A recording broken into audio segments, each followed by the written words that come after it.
operating constraints are not satisfied, and some loads are off. In restorative, of course, we are trying to restore the load which was lost, leading to emergency, and operating constraints are not satisfied. So just for the security assessment, which sometime we call it operational reliability, because it's not a cybersecurity, it's a security is operational reliability, operational security. Uh, in different control action, which will result into, so first, when we say it's a secure, it's insecure. What do we mean is that if you do the if then analysis, that system is going through a configuration where one generator is out for maintenance or another generator is out. One line and two line, which is a double circuit line, is both out. So we make a list of those, and then we decide that if all of that list has gone through and run the power flow without violating any constraint and without violating any, again, load constraint and limit constraint, then we call it secure. If that is not the case, then because we are doing if the analysis, we have time, it has not happened in the field yet, we can apply some preventive control to make it again secure, right? So if it's not secure, which means it's insecure, for a specific set of contingency, we call it contingency. So line outage, generator outage is we call it contingency. So if it happens that we are not meeting the constraint, then it becomes insecure. And once it becomes insecure, we can do some preventive control before it happens to make it secure again. So now, in the real system, which means that we are operating in normal condition, we are coming with secure and insecure conditions a few minutes before it happens. So we run the security analysis every few minutes, 5 minutes, 10 minutes, 15 minutes before. And remember that we talked about two things. So there are constraint, limit constraint in steady state, and then there are limit constraint for the stability. So not every utility runs the stability, because stability is voltage stability, frequency stability, and transient stability, right?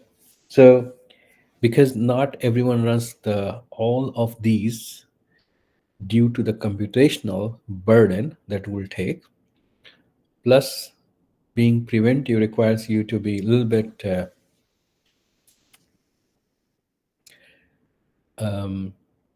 more, being more accurate in transient is more tricky compared to being more accurate in a steady state analysis. So the secure and insecure depends that you're trying to do the steady state security or you're trying to do the dynamic stability security. Once we do that analysis, like I said, that not every utility do the dynamic stability, but most of the utility which is large enough does the steady state security. Then the question become, in a operational stage, which means that we have done this analysis and we expect that system will not create a problem even if those contingency happen. But for some reason, like maybe contingency was more than what we have done analysis here, which means that 3 outages happen. You will go into the emergency scenario, and then we lose the power, and then we need to come to the restorative with certain emergency control. If you lose a power with in some way that you get to here, then you have to do the restorative control to come back to the secure or insecure, and then do the preventive control to go back to the secure, right? So it's like the whole system is on a trajectory, right? Like you're driving a car and you expect that a person, another car which is in the next lane, can come in front of you, and you will slow down or you will speed up. So that's my preventive control. And if you if an accident happens in front of you and you have to really stop, that is, kind of emergency scenario. But if some damage happened to the car, then it's a restorative scenario. And then you have to, get out, see that what's the damage, and then basically drive your car away and take it to the repair shop to again become insecure or secure. So when you take to the repair shop, it's insecure because it's already damaged condition, and then you come back to the secure. So this is exactly happen on the system also.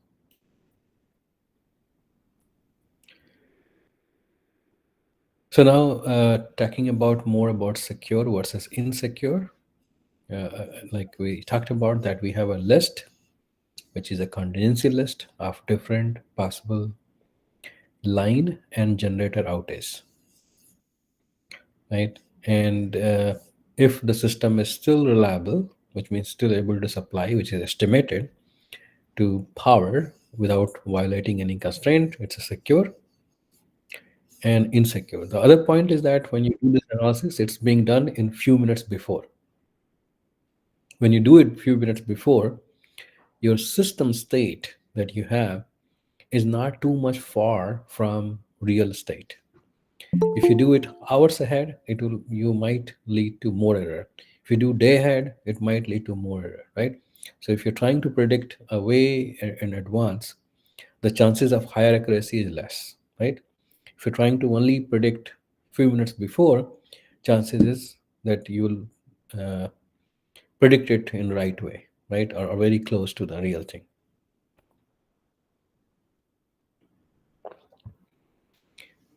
So with the operating condition, the contingency which will be ranked that which is not secure versus which is secure will also change because our operating condition with the load and generation being produced is also changing. So now, each time we have a next set of contingencies which need to be added for some reason or need to be taken out, we do that. And we can have either n minus 1, which means that there are n components. So there is a system in an area, again, like take a state, and that state or that control area, like let's say UP, has 1100 components, which means that 1000 lines, transmission lines, and 100 generators. So that's n. And if one of those goes out, so one line goes out or one generator goes out, we need to do the security analysis. If two combination of, so once you say n minus 2, the combination becomes a lot, right? So 1100 times 1100 will become or 1100 times 1099 will become a combination, right? That we will analyze, because we have to make a pair of two different contingency possible, right? And you cannot pair with it itself, right? So the same contingency cannot happen twice. So n minus 2 will be a lot bigger number in millions, while n minus 1 will be only based on the number of components.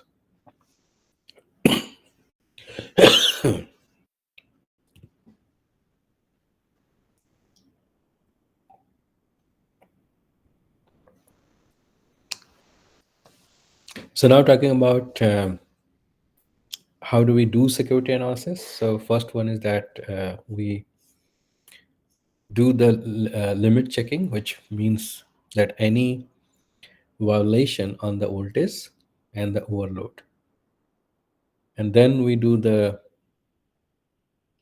security analysis for detailed contingency evaluation. So if a rough estimate give us that, okay, this contingency. So again, objective is that we have a list, right? So we have a 1000 possible contingency that can happen.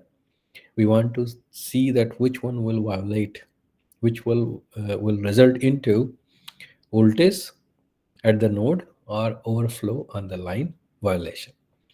So we can do it pretty quick without solving the full power flow because we want to narrow down the list. So out of 1000, 100 violate the limit. So now for those 100, we can run the full power flow and do the contingency evaluation. And then based on that, we decide that do we need to take preventive control because this is resulting into violation or not. And then we need to be prepared that if it happens, what emergency control we can take. Sometimes we need enough time to determine that contingency that happened, why it happened, and it's called diagnosis, and then take a restorative control to bring the system back to the normal. So normal can be like we just saw here. The normal can include both secure versus insecure because this is looking ahead. So it is looking at 5 to 10 minutes ahead.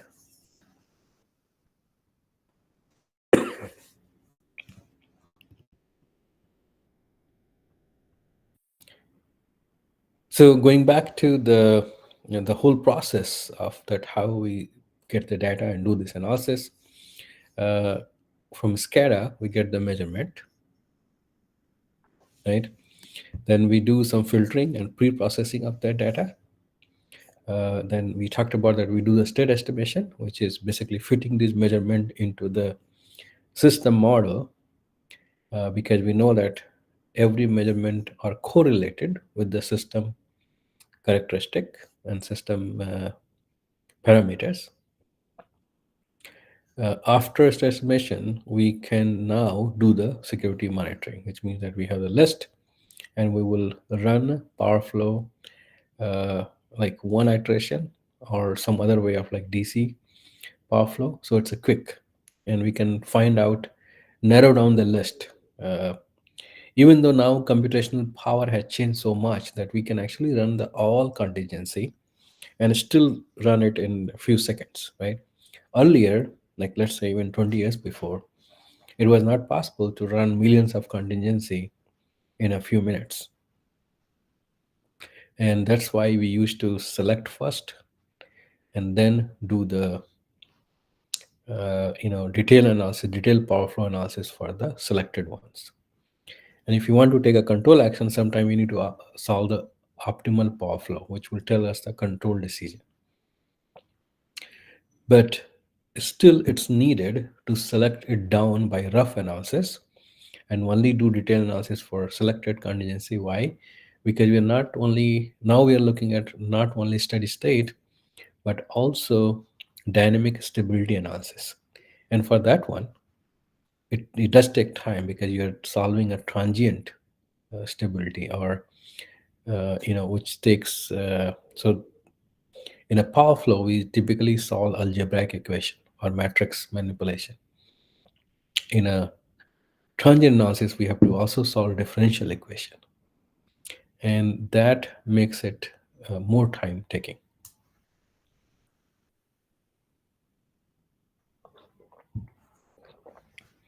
So before doing a state estimation, we need to know the network, which line is out, which line is in, which one is out for maintenance, or and then how do you do that? You build topology. So network topology is basically the transmission network, and we just need to update it, right? Because we already have a base case. We just need to update it based on that which line is out for maintenance and which line has a fault. So we can take it out. Otherwise, my estimation will not converge. Why it will not converge? Because we are trying to fit the measurement into the system model. If the system model is not correct, because it has a line which is actually out in the field, but model has that, then my system is not correct. So we are trying to fit the system which is not correct with the measurement which also is not correct of some values. So if you try to fit these two things together, it will not fit and will not converge. So that's why we need to make sure that state estimation has a correct system model as much as possible, and then it can filter out the bad measurement out of the all the measurement that's coming. Other thing we do that once we solve this estimation, other than security monitoring, and then quick way to find the contingency evaluation, and then determining that what control we should be taking now or which one we can take to go back to normal state, right? So one of these and one of these. Then another thing we do is the load forecast update. So we are doing the weather based load forecast, historical load based forecast, which we take that information, and then we take the network topology, not only the one that we are operating, but how it is tied with the neighboring area, and that's the external equivalent update. And then we take it, and then we solve the load flow analysis, which will help for the contingency evaluation also, right? Because it's related. This does require your network load flow analysis. We does require load. What is the load now? And then now you're able to do the contingency evaluation and determine the preventive control. So this is called security analysis, or sometime we call it operational reliability. And this whole thing is coming from the SCADA, so data acquisition processing. Now, how does it relate to the DERs? Because and distribution system, because in the whole process that we do is really it is limited to the transmission system right now. In distribution system we do the state estimation, but we do that with aggregated system information because we don't have the complete network known and accurately updated in the control room. So we do solve the state estimation, but it is a rough analysis, and we do not do the contingency evaluation. Why? Because outage of one segment in distribution system is going to impact rest of the system less. It is not a mesh network.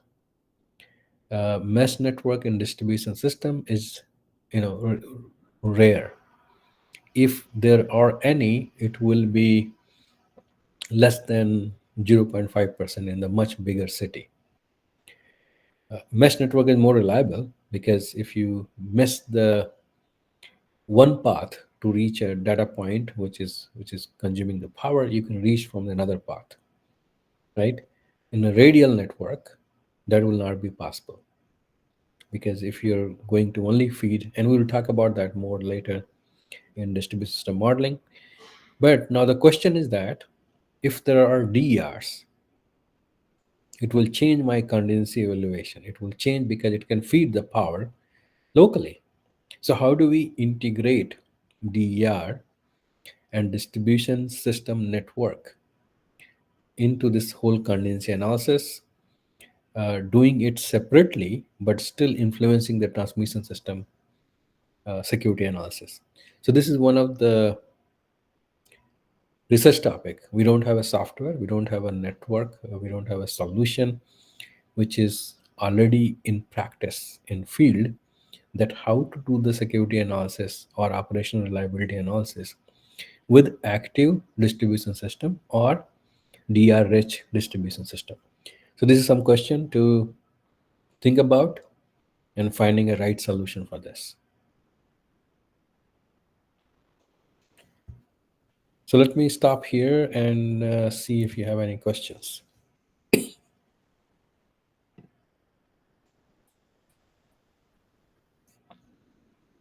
So I see some question in the chat. Let me see if I can go to that. So first one is that operational security considers the cyber security also. So that's a good question. Right now, it does not. If a line goes out because of cyber attack, in some way it is considering that, right? But in operational security or operational reliability or security analysis, we are not looking at vulnerability caused by a cyber attack, but the impact of that, right? So it is indirectly being considered that it doesn't matter that how line and generation goes out. If it is in the list that we are already prepared with the if and then analysis, it will not cause a problem. So then the reliability value will be it will be not correct, right? If we are not considering the all the causes. All the causes of so reliability is only about performance, right? If you assess that something caused by cyber attack will result into the outage, then yes, we are not considering that in a computational analysis, which means that doing the simulation and figuring out for the future, right? But in the real system, when we do the reliability computation, then everything is considered because this is a real performance. One thing that I did not mention is that reliability computation, when we consider and we know that this power outage happened because of a cyber attack, we will not count that either in reliability computation. Why? Because we use that number to compare the performance of two different utility, two different operators.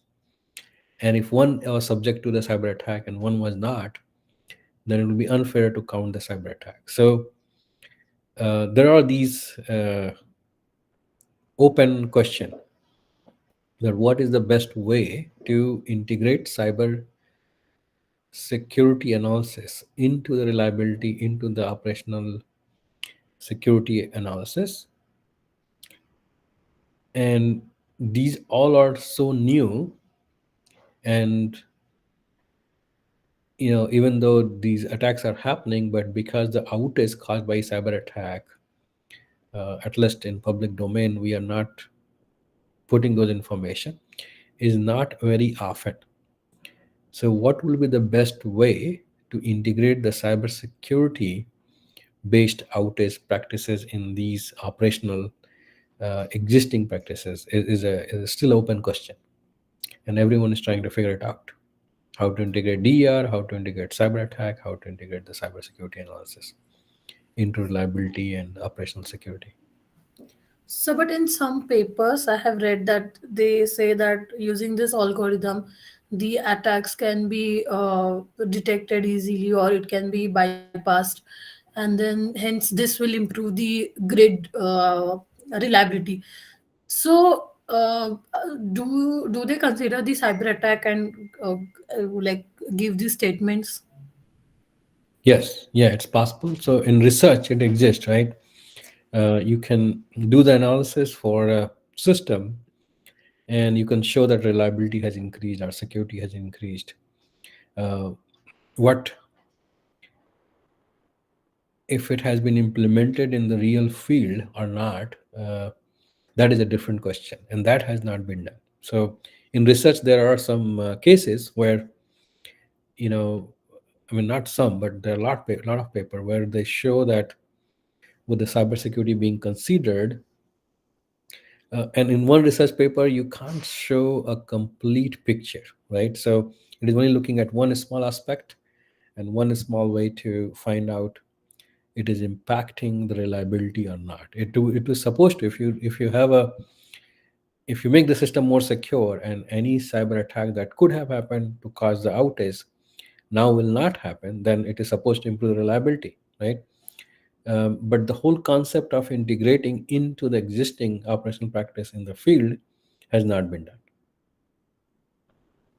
So, and one more thing, does resiliency consider cyber attacks? In field and in research, there are two different things. So in field, resiliency concept does not exist yet, which means that there is no software has really integrated resiliency into the operational practices. So resiliency is a concept which is slowly making its way from concept to prototype and then to the operational practice. So prototype has been done. There are some software who some company make resiliency monitoring, but it is still in trial or prototype phase. It has not been integrated into the operational practice. In research, there are a lot of paper which does show um, that how to integrate cybersecurity and cyber resiliency together and show that how the resiliency will improve.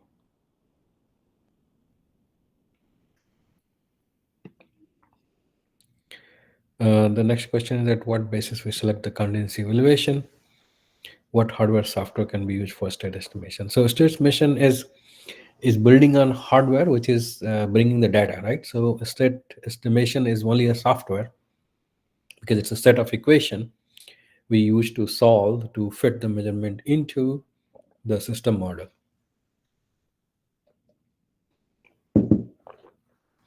So once we get information from SCADA, which is set of hardware, communication link, and measurement, then state estimation is a software which is getting the data from the server, which is collecting all the data, synchronizing it with the time clock and all those things. And after state estimation, we get the revised measurement or updated measurement, which we call system state now. And the system state feeds into the contingency evaluation. So um, contingency evaluation requires which contingency list, right? Which what can go wrong, right? It also requires network. It also requires load forecasting. It also requires status of generation. It also requires what violation they are looking for, right? So all this information is fed into the contingency evaluation, and we determine that if this line goes out of the network, if this generator goes out of the network, then can we still provide the power without any violation to the voltage and without any overload? So these are the two things that we check as a criteria.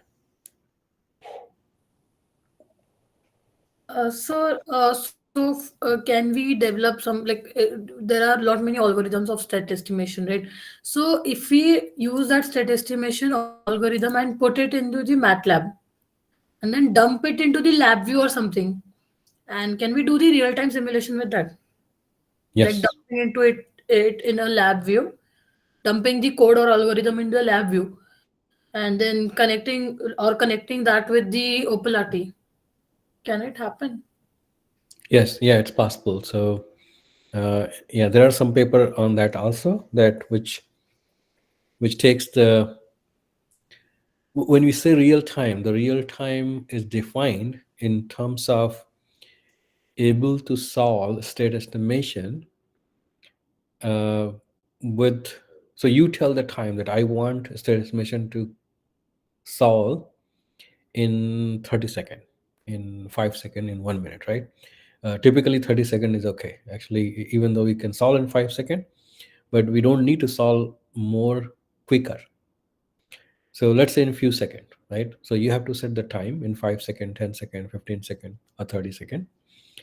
And then if you can bring the data and solve state estimation within that time, we'll call it real time, right? So real time depends on two things: the time threshold that we determine, and then the setup that we put together to do the simulation, do the data acquisition, do the solution, and produce the result. All this whole process, if you can do that in the time threshold that you put, we'll call it real time, right? So this does not require in millisecond, because in millisecond, if you solve this estimation, it probably will not be right. Why? Because we need to wait for the measurement to be in a steady state. Now if you're solving the dynamic state estimation, which is a different thing, which is typically done with the PMU measurement and requires less number of iteration to solve, that will require you to solve in few milliseconds and more often, right? So state estimation is the way you define the real time. If there is no software, if there is no analysis which needs a result of state estimation faster than 30 second, then 30-second becomes the real time requirement. For dynamic state estimation, I can use that for transient stability analysis, which I cannot do with a state estimation, because state estimation by definition is a steady state estimation, which means that you need to let you need to wait for transient and dynamics to die out, and then use the measurement to solve the load flow. So load flow cannot be solved, or power flow cannot be solved with changing measurement. While dynamic state estimation, we solve with the changing measurement with the dynamic analysis, but that requires integrating differential equation into state estimation. While steady state estimation is a more like algebraic equation and matrix manipulation, and so that's the difference, right? So it's a long answer, but everything comes with its own constraint and definition. So state estimations are also broadly can be categorized as a steady state estimation, which is typically integrated in the field, and dynamic state estimation, which is still in prototype, and very few utility are already using it.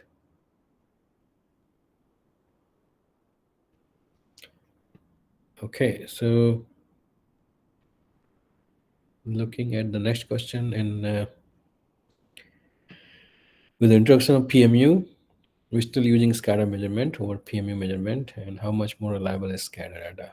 So this is a good question, because that's what I was trying to refer to, that with PMU measurement, you can solve the dynamic state estimation, which is much faster and more useful for stability analysis.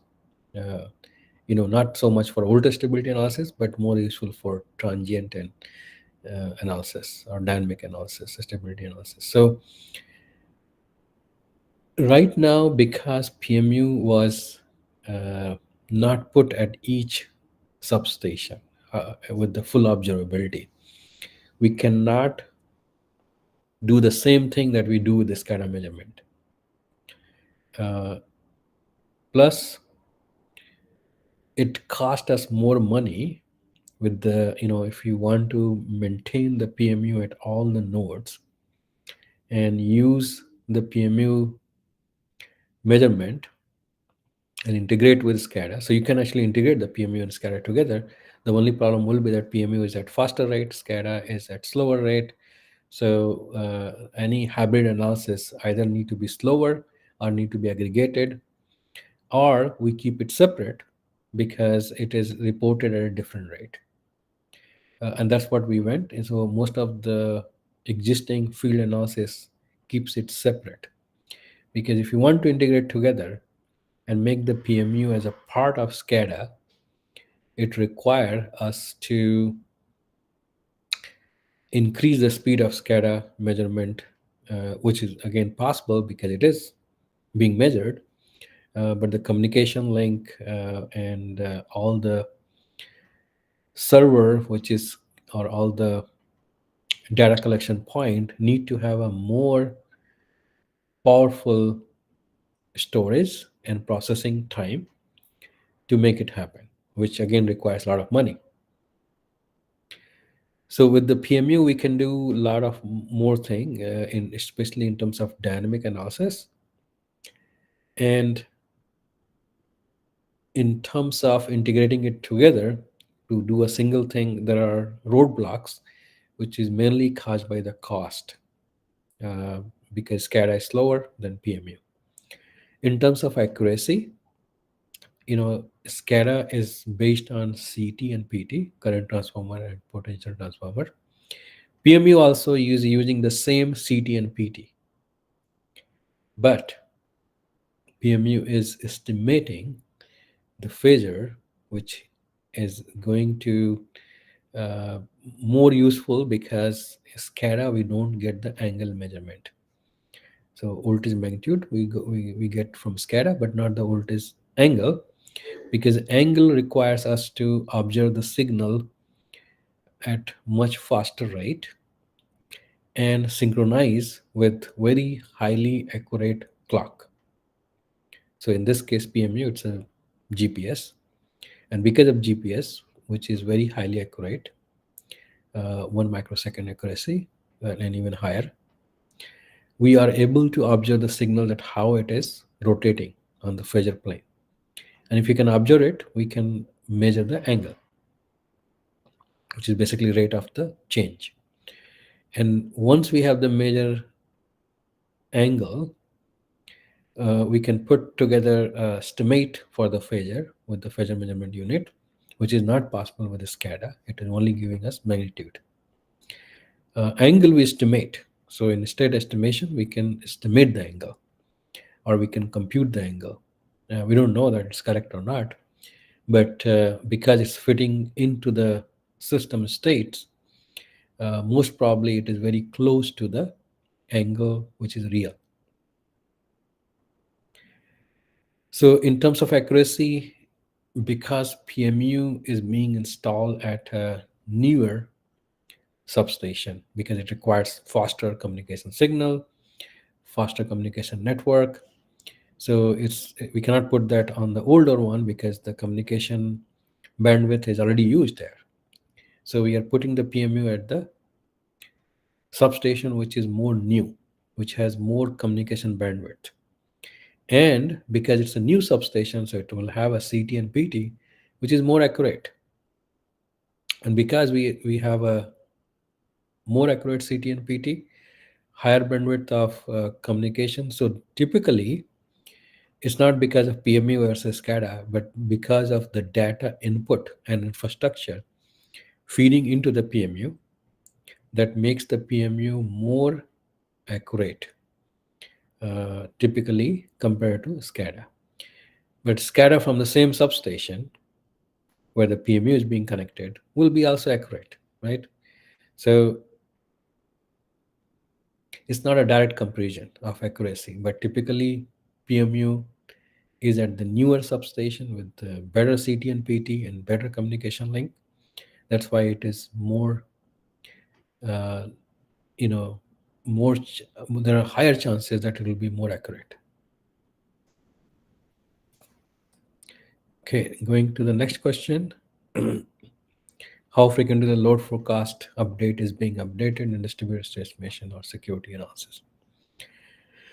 So load forecast is at the same scale that we solve power flow, right? So it's in minutes, typically 5 minutes, 10 minutes, 15 minutes, depending on different practices in utility. Then next question is that what is the standard time interval between the state estimation in utilities? Yeah, so in minutes. So again, now if you think about dynamic state estimation, which is not much in practice, but still prototype, or maybe there are very few utilities which is using it, typically reliability coordinators, that is running at much faster. So dynamic state estimation based on the PMU, one requirement for dynamic state estimation is that you have to have this fully observable system, which means that every node has to have a PMU with all the lines and with all the nodes being read by the PMU. Because if you don't have that, then you don't have the full observability and you cannot solve it. So what utility did is that they said that okay, we don't have a full observability, but we are going to reduce it to, let's say, certain voltage, right? So you said 132 kV or maybe 69 kV and above will be monitored by the dynamic state estimation and the PMU. So standard time interval changes based on minutes to several seconds if it's a state estimation versus dynamic state estimation. So contingency analysis, which software are best to do? Uh, I think the contingency analysis is pretty standard, which means that the requirement for the mathematical computation is not very complex. So any software will work, either it's a Siemens or it's ABB or it's GE or any other software. There are like tons of software that is being developed by vendors. Same thing for OPF. OPF is a little bit more complex because it is a more nonlinear optimization, depending on different thing that is being considered. So, but OPF also comes with same vendor, and which one is better depending on it, it's there's no direct comparison because this is being customized by utility requirement. If we are looking for research, then for OPF, like mat power is pretty good, which is free, and typically get much more advanced solution embedded into that. Sometime you need to use and call some optimization external software like Groovy, and there are several others. uh, if you're trying to solve a OPF problem with the optimization requirement, which is very, very highly nonlinear, it's really good to consider contingency analysis in the distribution system. So yeah, this is a good question, which I also have a question because we don't have the answer for that. Uh, in terms of doing it and is it useful or not, I think I will say yes, because as the system is becoming more and more active, and there are bigger industry load, because outage happen in distributed system, right? So load are always connected, most of the time is connected 99% of time in distribution system, not in transmission. So if you do the contingency analysis in distribution, we can increase the reliability of the at least the bigger customer, right? If not the smaller one. uh, and because there are DRs being connected, there are microgrid being connected, it will help, right? What will be the cost of, in like a cost benefit analysis? There will be cost that comes with that, and we need to just compute that, is that justified, right? So I think that analysis has not been done thoroughly, and still it's a new topic to investigate. All right, so let me go back and finish this part so we can talk about distribution automation and more focus on distribution. So different software which are there, and sequence, right? So we need to do the state estimation, we need to do the security monitoring, network topology is required to be estimated before we solve the state estimation or even solve the power flow.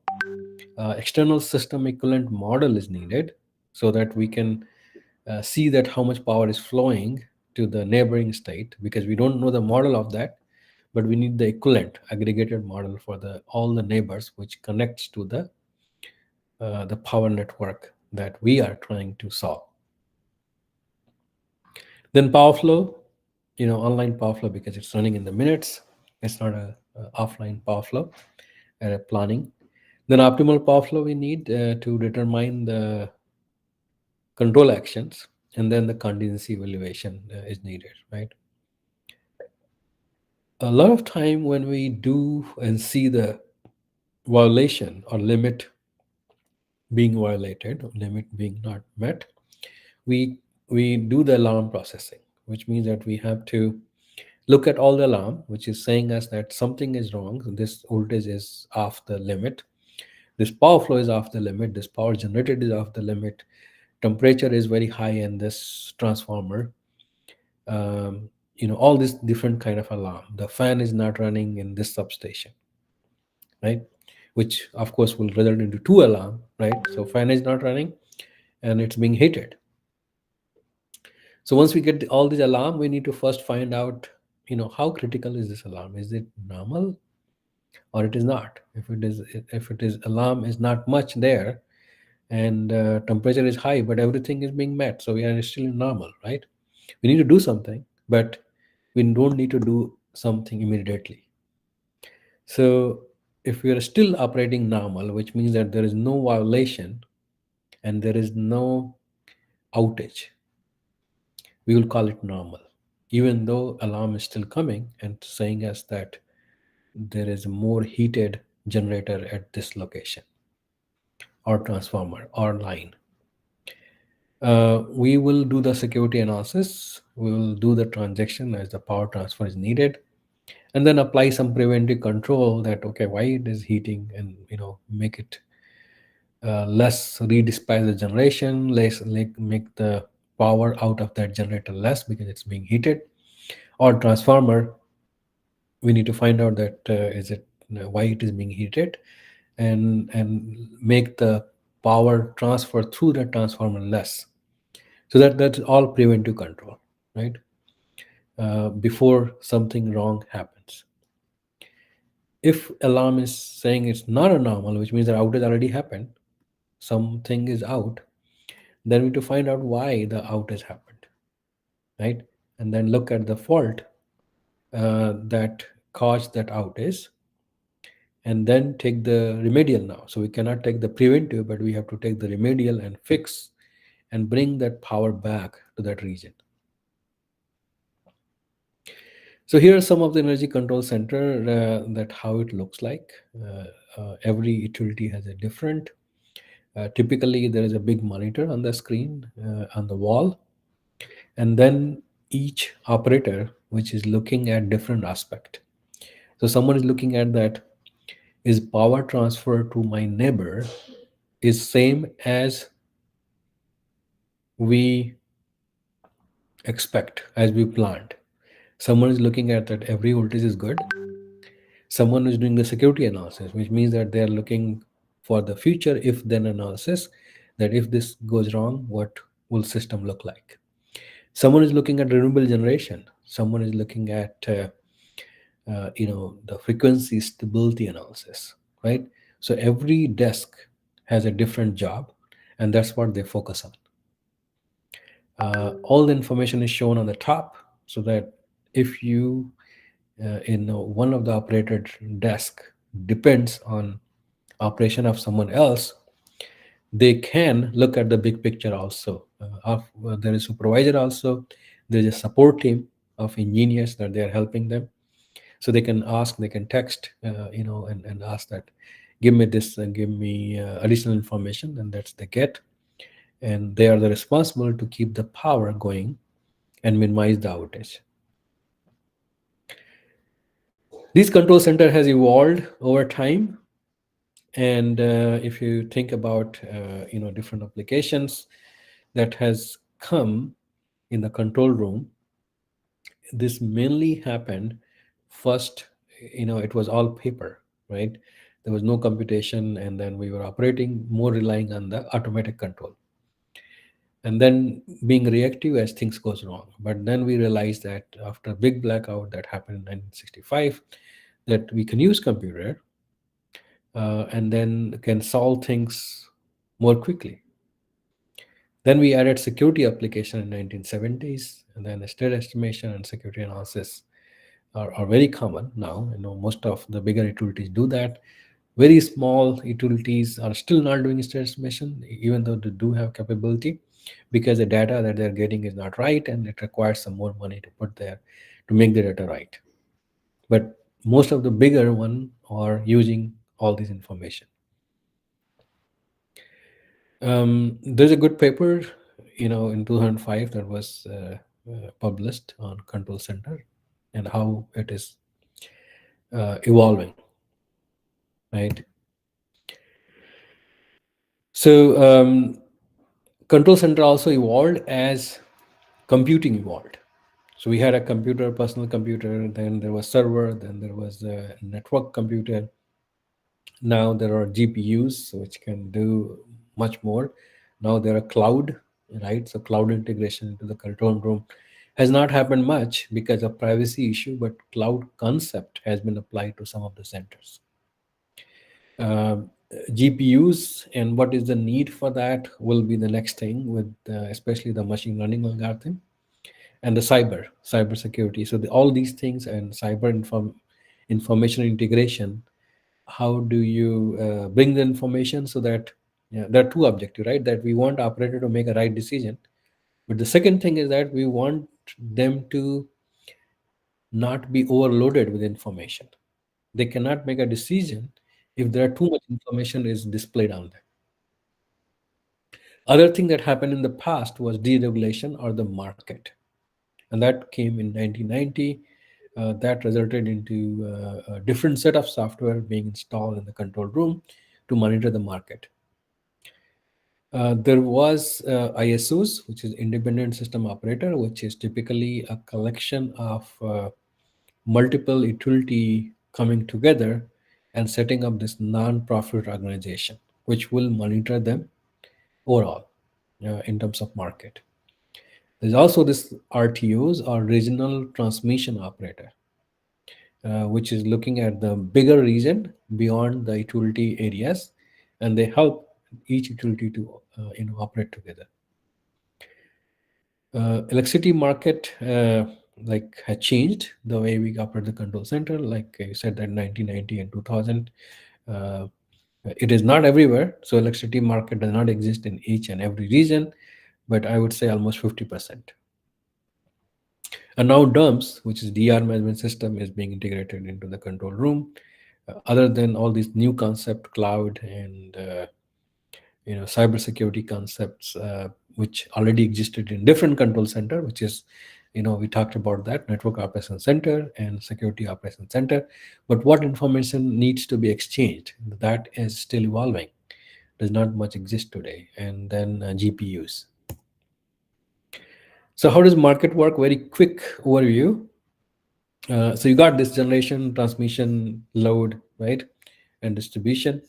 We run the transmission energy management system, which has SCADA, collect the information. We run the state estimation, we do the contingency analysis, and then we do the OPF. OPF takes the form of unit commitment. It is a security constrained unit commitment. What it does is that tells us that which unit will be on, which unit will be off, to keep the cost lowest, but also security constraint, which means that even if one unit, which is generating unit, is off, we are okay. We can still provide the power to the all connected load. So that's why it's a security constraint. And then once you know that which unit is on, we need to determine in real time, which means that every few minutes, that how much power to generate from that. And that is called economic dispatch. So that the cost is lowest, at the same time security constraint, which means that even if the generator fail, we're okay, right? To provide all the power to the connected load. We have to use AGC, so we have to send the control command from SCED and SCUC. Typically, this is done in hours, and this is done in minutes. So from SCED, we have to send the command to the generator that how much power to generate, and that is done through the AGC, right? Automatic Generation Control. So this resides in the generator unit control and also get the signal from the control center. And sometimes you have to do the load management, right? So this is the first part which already exists in the transmission system. With the market operation, we added a new part, which is the completion. Who will provide the generation? Who will generate the power? And to decide that who will generate the power, which is the most competitive, we need to plan ahead, day ahead, hour ahead, right? So that in real time we exactly know that who is providing the power, right? And that we can do in two ways. One, in real time we can determine that who will provide the power, or generator can sign a long-term contract at certain rate, which has to be competitive enough that they will be accepted and contract will be signed. And then comes the day ahead schedules. So in day ahead, we basically try to minimize the cost, and we choose that which generation will be accepted in the market. And then once they are accepted, then we do the dispatch with the hour ahead adjustment, which is basically determining that how much power to generate. And then we dispatch the power real time.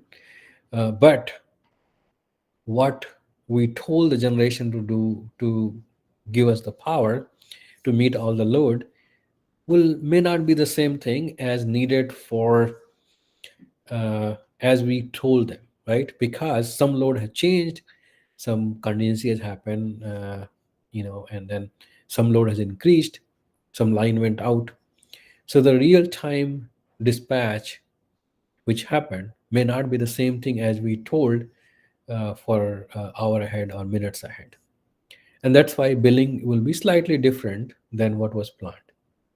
So this is all market driven, where we do not minimize the cost, but we minimize the um, social welfare, which means that maximize minimize the cost of load and maximize the profit of generation.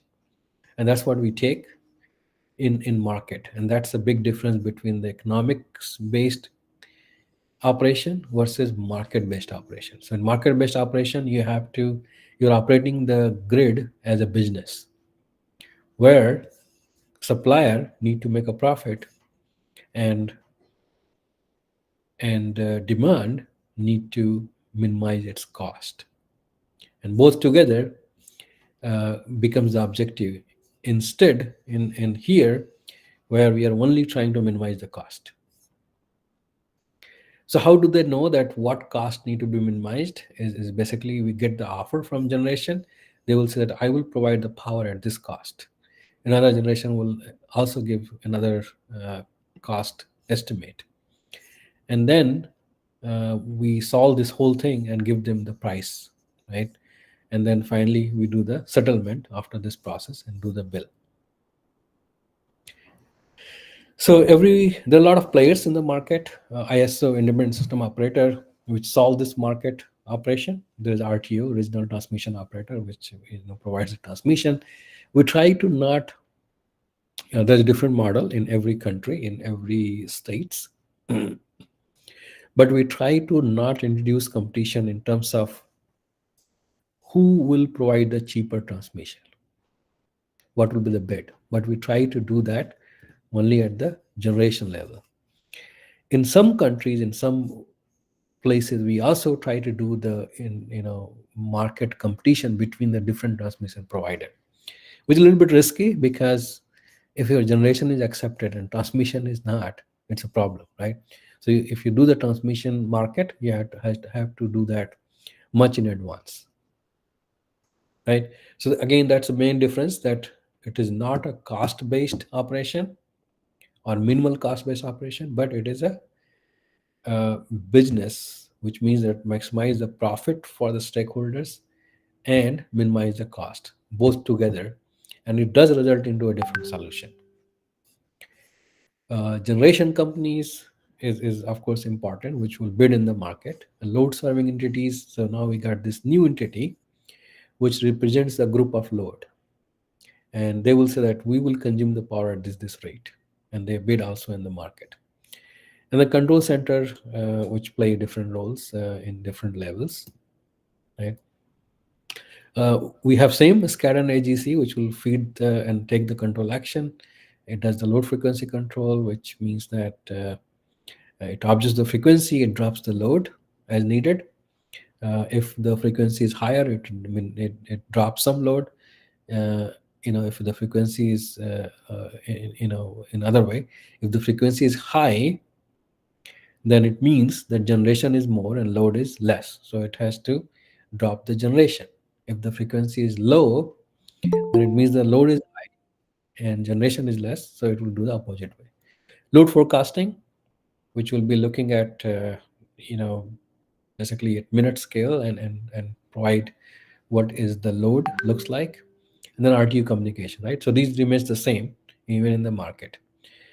This also remains the same, different application in the EMS topology processor to tell me the topology, state estimation, contingency analysis, voltage stability, power flow, transient stability, all those things will remain the same. And then comes the all the data that is being stored, so operational data, real-time data, and historical data. In bilateral, in market application, we solve different things. So bilateral transaction is basically the deal between two different stakeholders. We already talked about SCED, which is security constrained economic dispatch, which will give me the solution that how much power each generator should generate while still keeping the security constrained, which means that even if the one generator or two generator goes out, we are safe. We can still meet the demand. Unit commitment, which unit is on, which unit will be off for the minimal cost or for maximum social welfare. Now the cost at each node is going to change. That's the biggest difference with the market. So before, cost will give the price at each node same. But in the market, each node in transmission system or even distribution, if you have a distribution market, which right now does not exist, uh, research exists though. So the nodal cost will be different in a market, and that depends on the uh, congestion on the line. So if the line is overloaded, the cost will be different. If line is not overloaded, the cost will be same at both the end. Then the load forecast and then the outage management is same as before. And then monitoring of compliance, because there are a lot of entity which need to get the data so that there's no one is making more profit than they should make. We need a lot of software and a lot of platform for this to get the bidding and schedule management and also market information publishing. We need a commercial system for settlement of the cost, and then we need the billing and credit, and also a system for metering. So different thing is required in this, like local area network with all this computing power. We need a control center which will do the market uh, supervise in ISO, and from utility control center that need to be sent to the ISO. And then SCADA and EMS remains the same, and then market participant should also get information from that same platform. So different relation, like we got this energy management system, which is generation, transmission, and load monitoring. DMS, which is distribution monitoring, and then the contract schedule is being provided here. From here, its operating constraint is going to the business management system, which is market operation, and market participant, which is load serving entity, and or the one which is giving you offer that I can supply at this power at this rate. We solve the power, we give it to management system, and then we take the operating constraint back.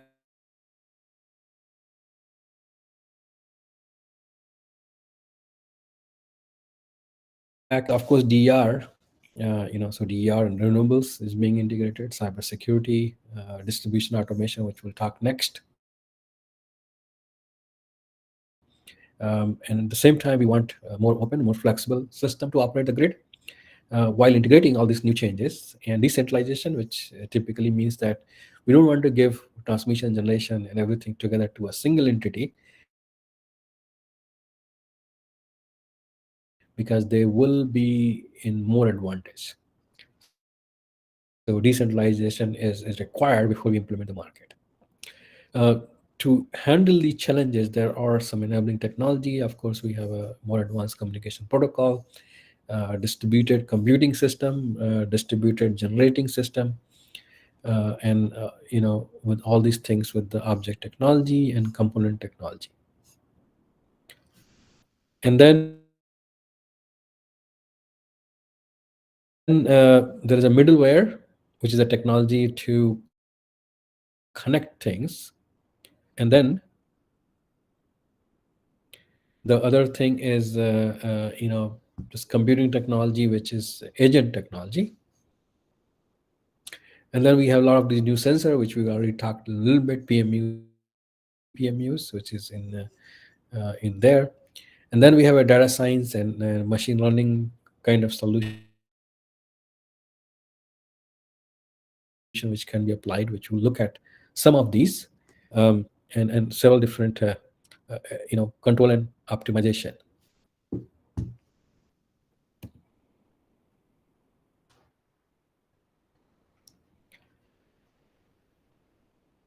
Now this control center is also evolving, um,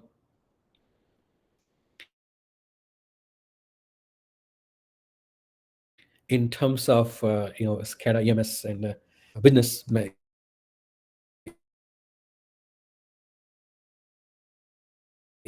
management system. But here we have a system which is a market software. So all these things, how do we coordinate? Because it is different software. How do we do the distributed SCADA so it can feed to the distributed management software? SIM, which is if you change one software to another one, then it's a common information system which manages the interoperability of different software, right? So if you work with the software and you want to make it interoperable, if you're taking the same format, it is very easy to change, right? So you can replace one software made by one company to another software made by another company very easily. If the common information model does not exist, it's very tricky, because you have to, if you replace the software, then you have to build this translation for making the data right. And then middleware based distributed EMS and platform which connects two different things together and make the, I mean, there is this much more complex, but we're doing the introduction, so very quick way to interface two different set of software. uh, so how the future control center will look like, of course we want a very fast data acquisition system, right? And then greatly kind of extended application, because there are new software and something is running on that. There are several in terms of enterprise grid. How do we coordinate between multiple different grid working together, right? Which is basically neighboring system, and that control center need to talk to each other to coordinate, right? One example is that if something goes wrong in one control area, every other control area will also see the impact, but they need to know that this challenge is happening in this control area, and they can address it. How to share the computational resources? You have a one PMU which will be helpful for another neighboring utility, but how do we share that without doing the privacy issue? And then use of service oriented architecture, which is called SOA. Then distributed data acquisition processing services, which is another one, and then distributed control center applications.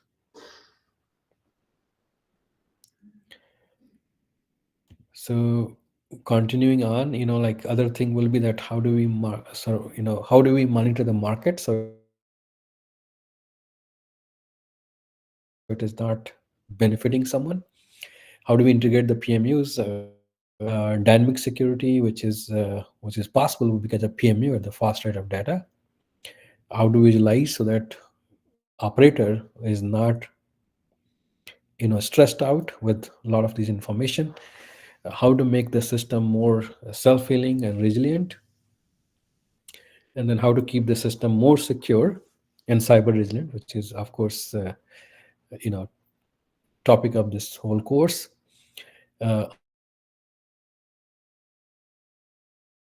Also how to manage the application so it becomes more easier for them to manage. And that lead to like multiple layer cyber physical electric power grid, that because that's what we have and we're trying to monitor and control it. We do have a very good management system and transmission. pretty good in generation. Distribution is not fully observed, but we still have a DMS, distribution management system, ADMS. We also have a DR management system, but this whole chain is not much there, right? And then we have a customers, which is putting in more renewable energy now in different zones. So they, the process is basically the one which is a physical assets. Then there's a field, there's a station assets, then there's operation, and then enterprise level, and then market level. All these together, we can only get the data out of this because of communication layer. So that is a green one. And then from there, we get a lot of data. We need to change it to information, which is useful to make a decision. And those information should feed to the different functions so we can make a decision. And the top of that, everything is being done because there is a business layer. Someone is making money out of this, and someone is getting services. And So, yes. so actually, your voice is it's not clear. It's like breaking in between.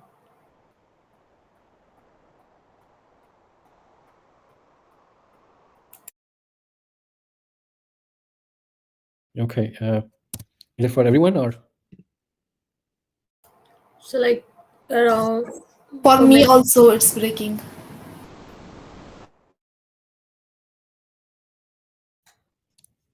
Yeah. Yeah. Looks like someone can hear okay and someone cannot.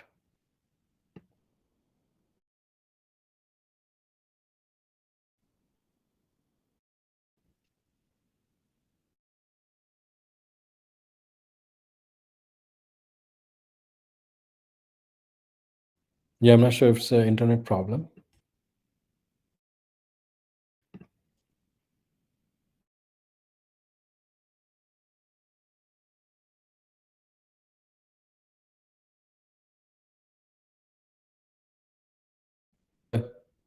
Maybe some internet outage in India, because here I am getting pretty good signal.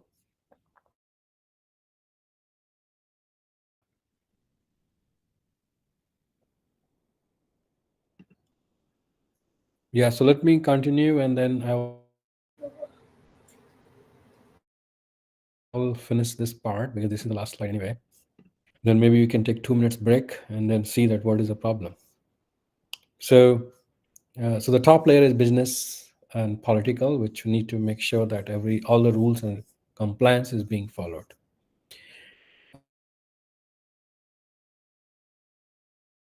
So rest of the course we are going to talk about some of these layers and mainly focus on this information, which is a and communication and function, which is basically makes the cyber layer.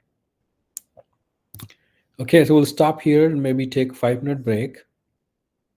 Uh, and in the meantime, I will seek some help from IIT Jammu to figure out that where is the problem. I think sir there is a synchronization problem because sometimes your audio and the movement of your lips is not synchronized, as well as sometimes there is some fluctuation of the voice and Mhm. picture block. So no problem, sir. Let us see. Let's take a 5 minutes break. I will Yeah, also but because some of the okay, okay, because some other can hear me clearly, so looks like it's not a problem from here because I'm getting pretty good internet signal here. yeah. Okay. No problem, sir. No problem. Let me ask Vasu to see something. Okay, so Yeah. we'll be back in 10:05. Yeah, so that'll be in Sure, three sure, minutes maybe. sure, sure.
Okay.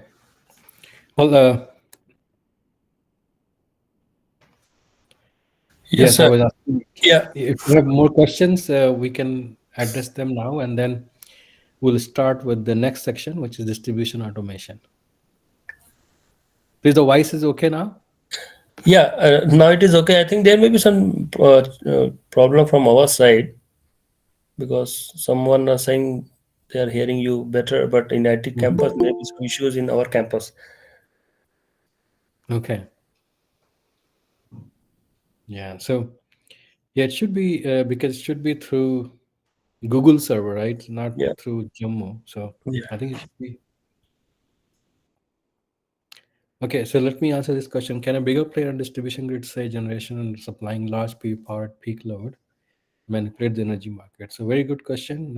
Yes, if the mechanism exists for a distribution grid connected PV uh, to bid in the market, which actually exists in US, they can they can manipulate the market because by I mean, of course, depends on several different factors, right? So they have to be large. That's the first thing. Second thing will be that they have some control over uh, congestion and transmission, and then playing with existing rule that exist with for the market.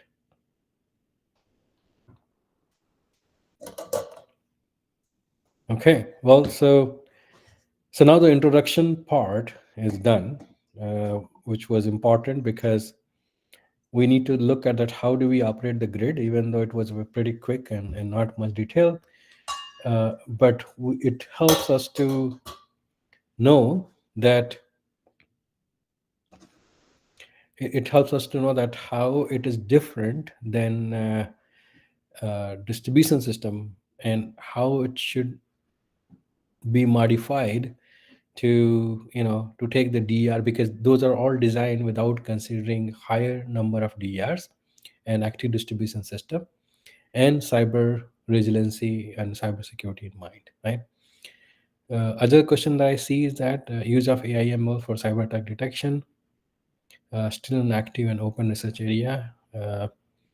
I would say yes, even though the number of paper that has been published is lot, and we will, I think it's next week when we talk about AML for detection. You will see that it is being, I mean, we will talk in two different ways: one using the cyber data and one using the power data. Uh, and and I would say that maybe detection for both together has a lot of publication that has happened, but how do we coordinate that is still not very well explored. So I think it will be better answered after we have gone through the whole process, because we have 2 days of AIML for cybersecurity detection next week. Okay, so let me share the next part, which is distribution automation, so we can quickly go over that. And starting tomorrow, we'll be doing some hands-on, OpenDSS modeling.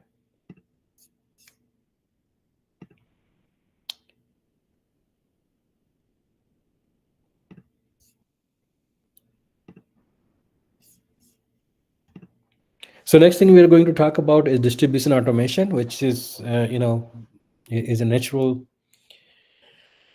kind of changeover from transmission with and then EMS, and then talking about that how it is different with distribution and DR coming, right? So distribution automation is something that has been going on from, I would say, almost like 20 years, and it is slightly adapting with the DR integration, right? So this part relate to the, we talked about operation with DR. Now we are talking about distribution automation, and then all the other topic are left, right? In next, this is second day, so next 8 days. Distribution system, as we have discussed about in the past, that you got transmission here on the left side. We got a market or no market, it might exist. We got a customer here, right? And then we got a operation, which is basically not only a distribution management system, but also crew management system, also the outage management system. All those things is represented there. We have this the blue thing, which is basically the electric wire, and the yellow thing actually electric wire, and the blue thing is communication link, right? So yellow dotted line is a electrical line, which is where the electrons are flowing. Excuse me, Excuse sir. me, sir. Okay. Yeah. PPT is not visible. The slides are not visible. Okay.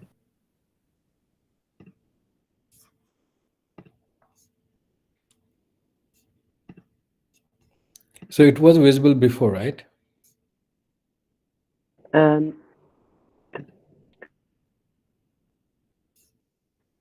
no, sir. Actually, we can't see we can't see your presentation slide. It's presenting something. The black screen.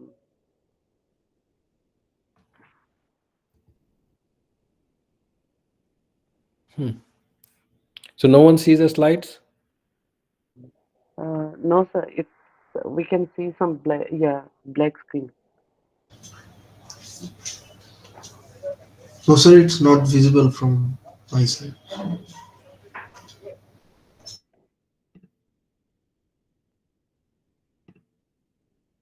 Yeah, I'm sharing exactly in the same way that I was sharing before.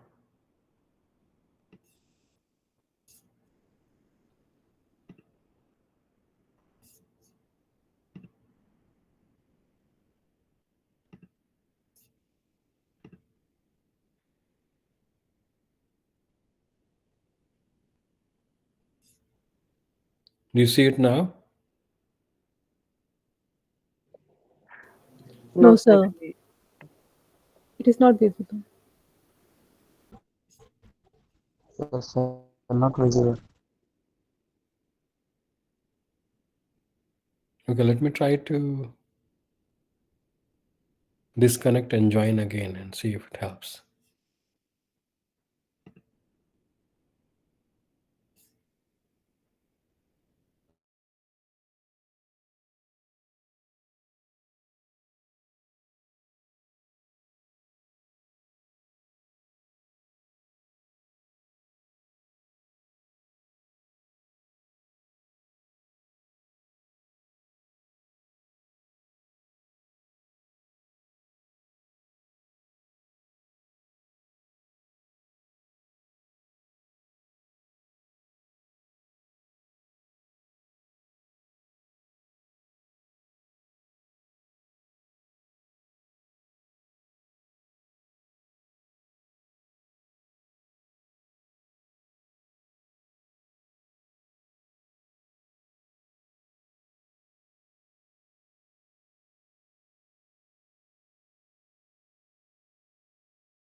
It is Yes, sir. visible Now now, it's sir. visible.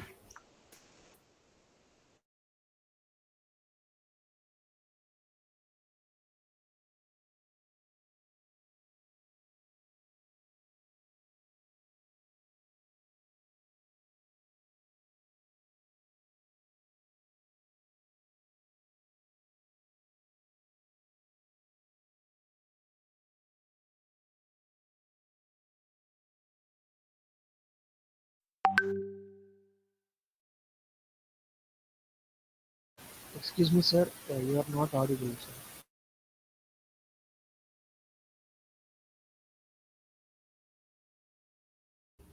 sir. Sir, we can't hear you, Anurag sir.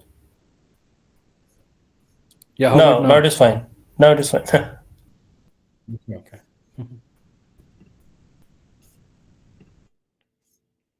Okay. So let me talk about this. So we are talking about the next part, which is distribution automation and DERs. And we talked about that there is a transmission system, right, which is here. Then there is this yellow dotted line, which is electrical system, distribution line, and then there is this blue, which is a communication link. We also have a distribution management system, outage management system, ADMS here, and we might have market or we might not have market, right? Then there's a customer which has DERs connected here in electric vehicle. In this whole system, we typically have, we may have a storage, we may have a distributed generation, which is, like solar or like a backup generation, gas generation or diesel. And then we have this transformer which connects, once we start from transmission, and then the load with the switches. We do control, we do measurement, we do protection, we do recording and optimization also in the distribution system. So a typical distribution feeder will look like this, that you have a circuit breaker where it's connected to the transmission substation, and then we have a multiple feeder coming out, which is feeding into the different part of the city. Typically transmission system comes all the way to near the city, and then we'll have a substation which will feed into the multiple part of the city, right, or the village or the town.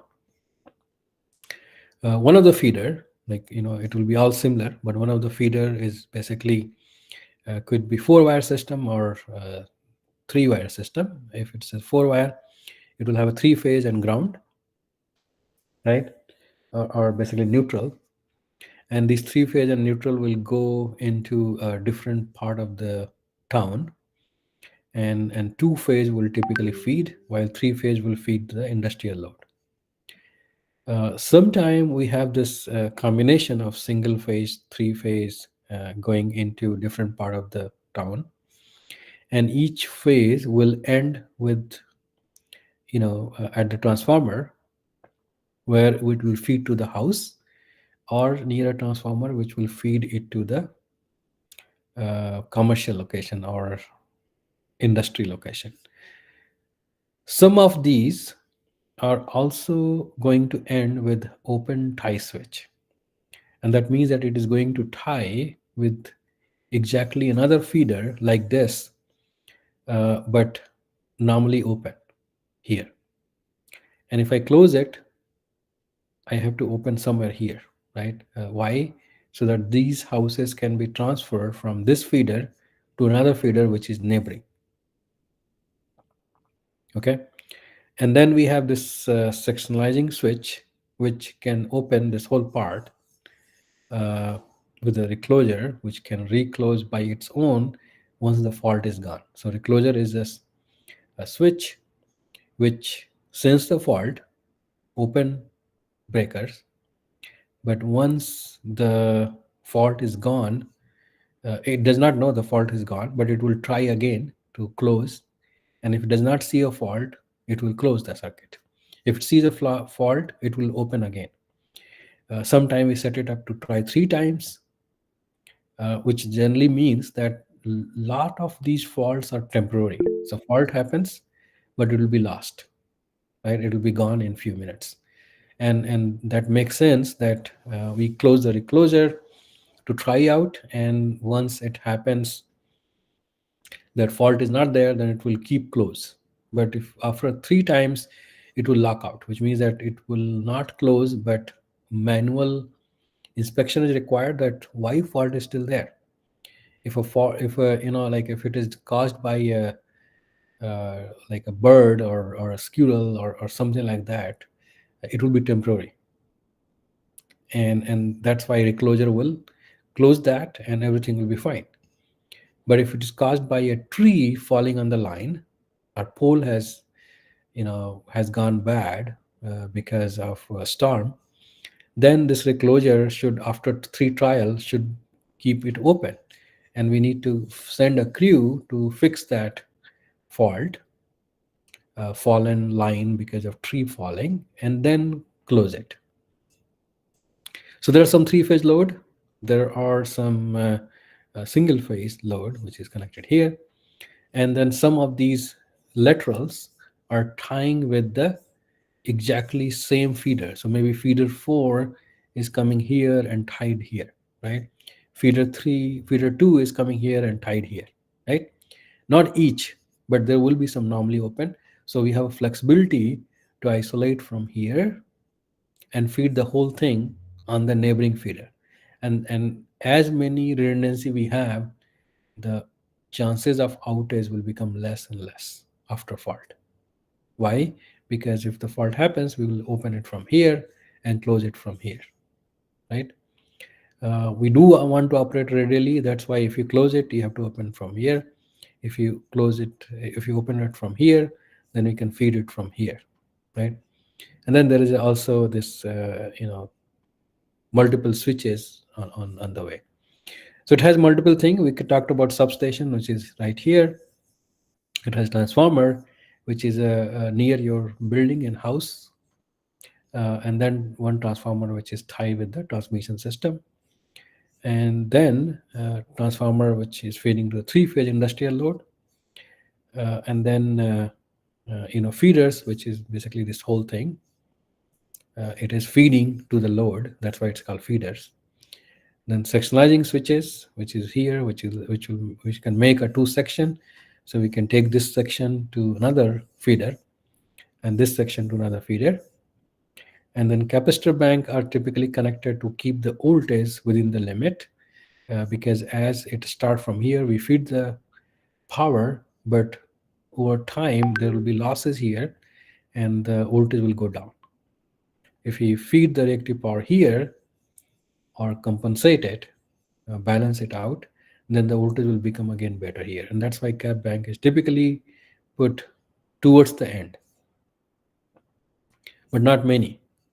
Then there are voltage regulators, which will be also installed here, sometime even here, which will observe the voltage and do some control action. DERs, which can be anywhere, right? And also sometime we have an overhead line and sometime we have a cable. Most of the bigger city will have a cable nearby just because of safety reason, but it costs 10 times more to have a cable compared to overhead lines. And then we have a customers, which is three phase, which is high tension or high voltage line, and then LT, which is a low tension or low voltage customer, Sorry, which is, sir. Isn't it visible, sir? what's that? Basu, sir.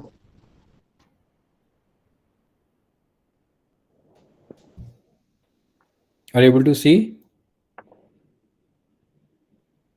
Gazanta, are you trying to say something?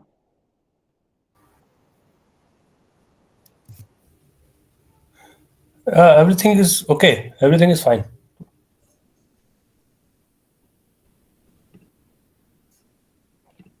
Okay. So this is we call three phase unbalanced because the load are more here, load are less here. We cannot control that. It depends on how someone is switching in and switching out some of the things. And also because of this high, it makes distribution system different because resistance is high and inductance is low. Why? Because this is shorter and not operating at very high voltage to create a higher reactance between earth surface and the line, right? So if you know that how capacitance work, we know that reactance and capacitance will be low here. So the next become that what are the different issues which we already have discussed. So we'll go very quickly through this. Reliability, which is the most important. We are doing everything so that system is reliable, able to feed the power to the load. There is a fault detection, isolation, service restoration in place, which is part of the outage management system or ADMS or DMS. Quality issues, which is power quality, because our appliances are designed to operate at certain voltage, at certain power factor. And if the quality is really bad, the life of that appliance, either it's a fridge or it's a TV or it's a mixer, will go bad. So we need to keep the power quality in control. Efficiency is of course important because someone is paying the bill for this, which is typically the customer. If efficiency is bad, they will be paying more bill. And if the losses is bad, then no one is going to win with that, right? So system is in loss, and so that the customer. The unplanned growth of electrical power network, that is a one problem, because we typically build and extend distribution system as the need of the customer. And if it's not planned, then it's a problem. Complexity with increasing network, increasing number of electric vehicles, DERs, cyber network, IEDs, system is becoming more and more complex, which means more number of component and dependency. Cost, we need to keep it minimum, and the time to meet the requirement, like restoring it, should be done as quickly as possible. So distribution automation technology, what does it mean? That we are basically using the digital technology, which is a communication network sensing, to do things which we want to do with distribution system at faster rate, right? So we are putting a lot of this intelligent devices, and we want to use that data to do the automated way of detecting thing, and automated way of taking action through set of software, which is either running at the pole top, in a box, or in the ground, or in the substation. There will be engineering analysis software, a lot of data acquisition and control, which remote terminal unit, relays, digital quality function meters, remote tap changer. We already talked about some of these, and then communication hardware and software, right? What we want to do with this, that of course we want to monitor it, we want to control it to keep the maximum reliability possible. So the power outage can be reduced by automated control. That's even better than letting DMS and ADMS try to solve that and figure out that what is wrong. Of course, try to manage it, optimize it, and protect it is the other thing, which is leading to the same thing, which is reliability and efficiency. So minimal thing that distribution automation should do is measure, protect, do the protection, do the control, monitor all thing that is remotely located there. It should integrate all the component together to, for performance analysis. It should do the detection of fault and isolation of fault, which is based on protection, but minimal set of area. It should integrate all the metering, and to make sure that to avoid manipulation and loss of revenue. It can also help with the automated billing and collection, right? It should do the load shedding automatically if the frequency is going down. It should also integrate the GIS map and network topology and network components together, and make its all effort to, and we're all talking about in automated way, right? To increase efficiency and reliability and make the operation easy. There is also this, we get, how do we know that there is outage? We can figure out from the data, but mainly we figure out through the trouble call management, which means that customer calls that they are out of the power. And distribution automation software, which is also, so distribution automation and DMS, what is the difference? DMS is a software running in the control center. Distribution automation is a set of all the digital control, which is automated in the field.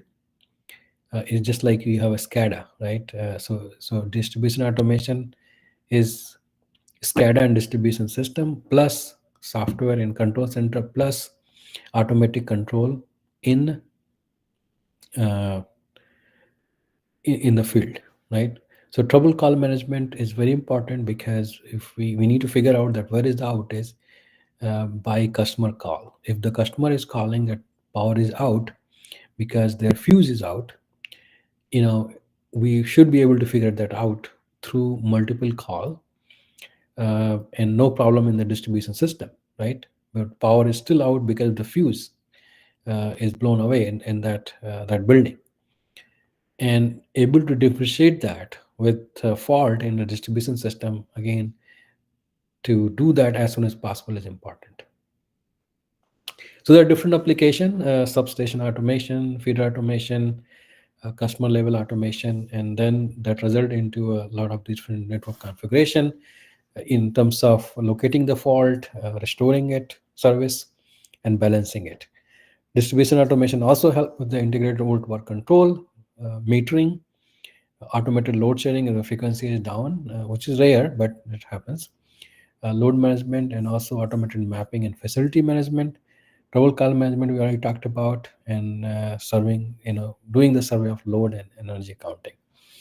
So different function that we do, we have to acquire the data, right? So acquire the data from all the sensor, either it's circuit breaker or it's a load type changer, cap bank, transformer. Need to control, give the control command back to the circuit breaker, tap changer, cap bank. Need to locate the fault, isolate the fault, service restoration for all the load which has been outage, and then also do the reactive power control with the volt power control. So this is substation level, right? At the feeder level, we have to look at the recloser, we have to look at the voltage regulator, if any, in the feeder. We have to look at the cap bank also, sectionalizer, line switches, fault indicators, and use that information to control recloser, regulator, cap bank, sectionalizer, and line switches, right? Also the same thing, that we have to locate the fault, isolate the fault, restore the service, and reconfigure the feeder. Now this part is happening automatically. Substation is aware of that what is happening, but as a smaller level we do, management will be even better. It will cost you more, but it will be better. And then at the customer interface level, we have to do the automated meter reading, right? Which is, someone used to come and read the meter, but we can do that with smart metering. Also do the reprogramming remote time of use meter, which means that we change the price, that what time it's being used, remote service connect and disconnect, and then customer claim analysis, right? So let me quickly go through some examples, and then we'll stop today, and then we'll continue talking about DR. So give me 5 more minutes, and then we can take some questions. So in this feeder, this is the transmission. This is where it's connected, right? This is another one, this is another one, this is another one. So here is the transmission, and then we have a feed, right? Different feeder coming. There's circuit breaker connected, which is normally closed. That's why it's red, means hot, which means that the power is flowing from here. So this is feeder 1, this is feeder 2, this is feeder 3, this is feeder 4. And then we have to have this normally open, otherwise it will be loop, right? So to make it radial, we have to make it open. And then we also have this another to normally open also, which is green, means it's open, it's not hot. And this will help to configure the system in multiple different ways. If the fault happens here, like let's say here, then we can open this and connect this part into here. So we'll close this and the power will flow like this, right? Same thing here, that if the fault happens here, we can close this, and then both of these feeder will connect it to the feeder 4. So a lot of these configuration is possible only if you put this normally open and normally close switch together, right? So what does it represent? That we need to know that which is open, which is closed, and we need to make sure that there is no loop formed, otherwise protection will not work. We need to know that which is live node, which is dead node by voltage indicator. We need to use the load current. We need to know the fault current indication. And then also recloser lockout that we already talked about, that the recloser will try to close multiple times because it does not know fault is still there or not. But that's the quickest way to restore the power automatically, right? Just keep on trying 3 times, and if the fault is gone, then the power is restored, right? If the fault is still there, then lockout. And inform the basically operator to send the crew there. Abnormal condition we need to know, and then a lot of other component that need to be going there. So distribution automation control objective is that reconfigure after the event if the outage is there, and especially if the fault is permanent, right? So we need to restore the power and then try to fix that part where the fault happens. Some of the load will be always lost because it is really next to the fault, and we cannot restore them till the fault is removed. If conductor is open for some reason, we need to fix that, and then coordination in the protection and other things need to be fixed. Multiple fault creates more complexity. We need to determine that and then do the overload condition. Objective is same, that abnormal condition need to be detected, limit need to be detected, and like some example, like let's say this is lost, right? So this is connected to a transmission system right here. There's a transformer, right? Fault happens here. So the quickest way to restore it will be that we open it, right? But now this one is connected, but there is no power flowing in this because it's not connected to anywhere, right? R10 and R11. So what we do is that we close this one.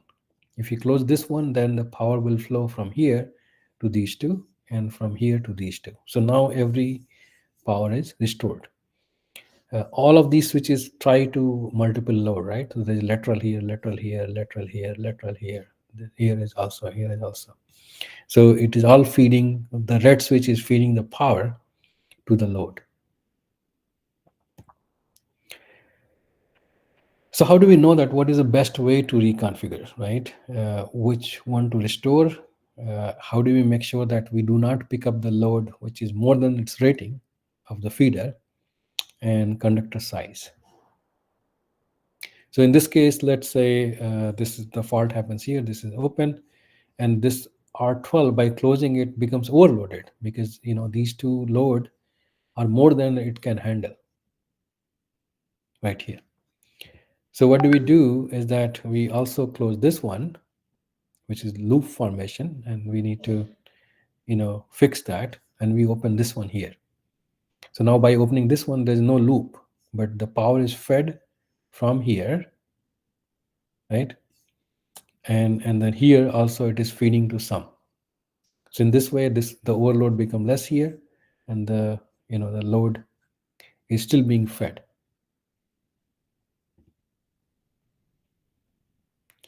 So automation impact is that we can minimize the outage with the whole thing, and then like let's say this is the shaded area by closing the. So this is more like real feeder. This was of course representation, but it will look like this: that there is a substation. This is a feeder 1. This is a feeder 2. There is another substation that is feeding from somewhere else, like from here or from here. And as soon as the fault happens here, this will open. So this part is out of the power. And so that this part. Now, if you reclose this, then the power will be fed through this path. And this whole gray area will be picked up through this path because it was out from this path, right? So as you see, this is a practical problem. We don't have a many switches, but only this part can be picked. But if the fault happens here, then you cannot pick this area because we only have two switch, one here and one here. And if the fault is in between, then we cannot isolate the fault, and then that need to be repaired before we can be closing. If there was another switch here, then we could have isolate from here and pick this region right here, right? So distribution automation and ability to pick the load depends on number of switches, where it's connected, number of feeds, and the rating that can it pick up. Like if this feeder, which is coming from here, if it is not rated to pick this region, then we cannot close it. So everything need to be planned and closed in that way. We can also use this reconfiguration for load balancing if one is high and one is lower voltage or lower frequency. And like this is example that there was more load here, and then what we did is that we closed this one. So this is open, this is closed, and then basically by doing that we were able to balance that. So let me stop here, and then we'll continue talking tomorrow, and if there is any question we can answer.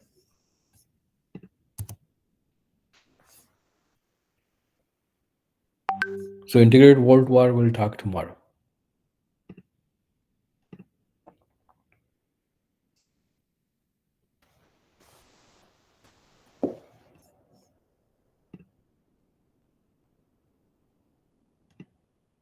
So one question is that distribution automation often involves multi-vendor smart devices. That's correct. Using its own protocol, given this diversity, what are the possible way to coordinate or enable interoperability? Yes, it's important question. I think interoperability is possible in multiple ways. So SIM, which is a common information model, is one way, and another one is a standardized protocol, like you already said here. So if we have all the devices follow, like let's say 61850, or a certain protocol, which is like for DER there is a 2030.8. So if they follow those kind of protocol, which is designed by IEEE IEC, then we can make the seamless data flow between the different devices in distribution automation. Typically, we try to avoid that. So if you look at the practical utility, they go for, because this is only one feeder with limited number of switches, so they go for only one vendor in that feeder, and then they will put another one. Even with all these standardized practices, it may not uh, become easier. It become easier if you have a same vendor, because sometime even with the standard following, you never know that the semantics of different data, that how they are calling it, and that's why most of the utility try to follow, which is not a best thing to do, but they try to follow similar vendor. Next question, IT or OT, which is more prone to cyber attack? So IT should be more, because IT is public facing, which means that, like, IT is something that enables your email, that enables your billing, as a customer, which means that it should allow everyone to log in and see and exchange information. So it's more public facing, and that's why it can be also easily accessed by attacker. OT, which is more protected, not open to public. It is only meant. It is same infrastructure like IT, but it is configured in a different way. So it is configured in such a way that it will be protecting the system, and only helping to operate the grid by exchanging information from substation to devices, from devices to the control center, and all those things. So it should not be open to public, and it means that it's difficult to get into by attacker also. So cyber attack will happen more, but IT attack is not that critical. But OT attack is very critical because it will stop the operation. So it's like a low frequency is OT, but high impact. So low frequency, high impact. IT is high frequency, but low impact. How to handle the overloading condition at the time of reconfiguration? So there are, first thing is that how do we know that it is a overloading, right? So we have to rely on the SCADA and measurement that it is telling us that it is overloading. Overloading typically, if it is not like 500% or 300%, it is okay for a few minutes, because it will start heating, but we have a few minutes to determine that overloading has happened, and I should change and reconfigure in other way so that overloading will be avoided. So I already presented example that how the switch configuration was changed by by sensing that there is overloading on one of the branch, and that's one way of do that. So reconfiguration again and changing the which load is connected where is the only way to avoid the overloading. Other way to avoid the overloading is to disconnect the load, which is not preferred, because you will lose the money to charge that, and distribution utility will not like to do that. But you can use the smart meter to disconnect some of the load which is causing the overload. That's also possible. This is a very good question. Is it possible to localize the cyber attack like fault localization? Right now, fault, when it happens, it does not try to hide itself, right? So the fault is there, it's there. Either it's a tree or something, right? While cyber attacker, if they're there, they're trying to hide themselves. And that's why it's not a similar problem, but it is very interesting idea to apply the similar logic and see that can we locate that where is the cyber attacker. Um, in terms of the difference, which one is trying to hide and one is not, it makes it challenging, but it is possible. The similar technology can be applied just